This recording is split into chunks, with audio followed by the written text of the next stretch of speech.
అంతర్జాతీయ cricket council one day international మ్యాచ్ల కోసం 2 కొత్త రూల్స్ ను ఆమోదించింది. ఇక ఈ మార్పులు జూలై 2025 నుంచి అమల్లోకి రాబోతున్నాయి.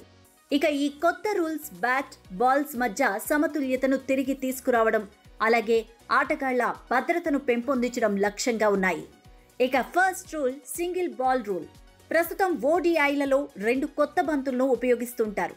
కొత్త రూల్ ప్రకారం 1 నుంచి 34 ఓవర్స్ వరకు 2 కొత్త బంతులను ఉపయోగిస్తారు. కానీ 35వ ఓవర్ నుంచి ఫీల్డింగ్ జట్టు ఆ 2 బంతుల్లో ఒకదాన్ని ఎంచుకొని మిగిలిన 16 ఓవర్స్ ఆ ఒక్క బంతితోనే బౌలింగ్ చేస్తుంది. ఒకవేళ మ్యాచ్ 25 ఓవర్లు లేదా అంతకంటే తక్కువగా తగ్గించబడితే ఒకే బంతిని ఉపయోగిస్తారు. ఈ మార్పు రివర్స్ స్వింగ్, స్పిన్ను తిరిగి తీసుకురావడం ద్వారా బౌలర్స్కు సహాయపడుతుంది.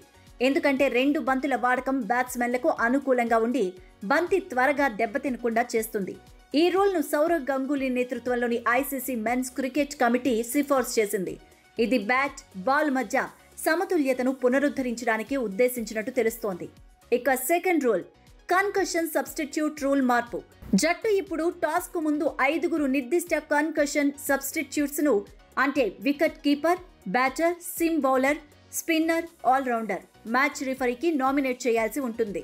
ఒకవేళ కన్కషన్ సబ్స్టిట్యూట్ కూడా గాయపడితే మ్యాచ్ రిఫరీ బయట నుంచి లైక్ ఫర్ లైక్ రిప్లేస్మెంట్ ను ఆమోదించొచ్చు.